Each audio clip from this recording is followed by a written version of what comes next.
Hello, this is Newcast7x70. We'll be talking about global problems today in our world. We'll be talking to a man in Hawaii who has some good points to make about this disastrous world that we have made for ourselves.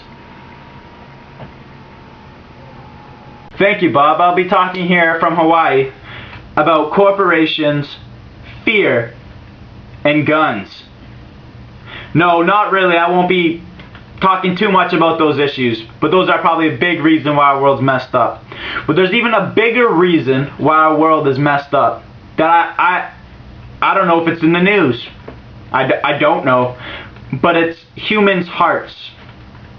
Yeah, who humans are and what our intentions are and what our desires in this life are about. Is it not violence? Do we not crave violence and love violence? Is it not food? Do we not crave food? Are we not vanity seeking? Are we not lust driven in our hearts and who we are? Do we not entertain ourselves with those things in this life? Just a question for you guys to think about. What we need is a new heart. We need a new mind. What we need is another start, actually, another chance. Like a whole redo, you know? Like a whole redo of who we are inside. Jesus Christ has promised us this. In fact, He said you'd be a new creation. And He'd give you a new heart. Also, history has proven this over and over again, has it not? That all we've done as nations is conquered other nations, forcing them to do things that they did not want to do. This is our heart. Our heart is to be number one. Our heart is to have peace on our own terms. It is better to fear than to be feared. So let's roll with a big up army. That's exactly what it's about. Green Lantern, I just watched the movie the other day. The beginning of the movie is talking exactly about this. About a network of guys who secure the whole universe through the military tactics.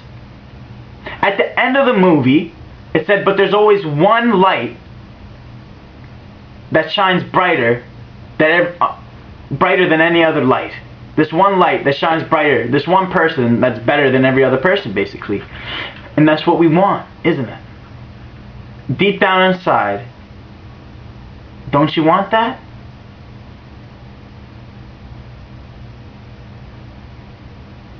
Whoa, thank you, Daniel. That was good comment. That came out of left field. I thought you were going to talk about poverty or, you know, climate deterioration, but a human heart.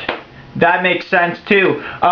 Now, what would happen if we got this new heart from God, as you have said? How would this solve the world's problems? Yes, Bob, I'll tell you what happens. After this new heart, you'll see the rich, the corporations, sharing what they have. You will see guns as something horrific. The guns of violence as something terrible. Not the next movie or craze scene you want to see on real TV. You'll see your own violence, your own greed, your own consumption of this planet. And you turn it over to God. Say, I can't handle this. I know who I am, God. Please change me. And you'll see a new heart that God instills in you. And this new heart will burden you as well. As these things burden you, this new heart will burden you as well. And the burdens I'll have are to love God and to love your fellow man. These are heavy burdens. Don't let me get this light on you. This is heavy burdens. But this is the only way that true peace will come into this world. And as I was saying before, we need a redo. We need Christ to give us this new heart. This is the only way, people. The only way. The only way. Ask for this new heart. Ask for this new way. Then you'll have a new world. Then there will be a new world.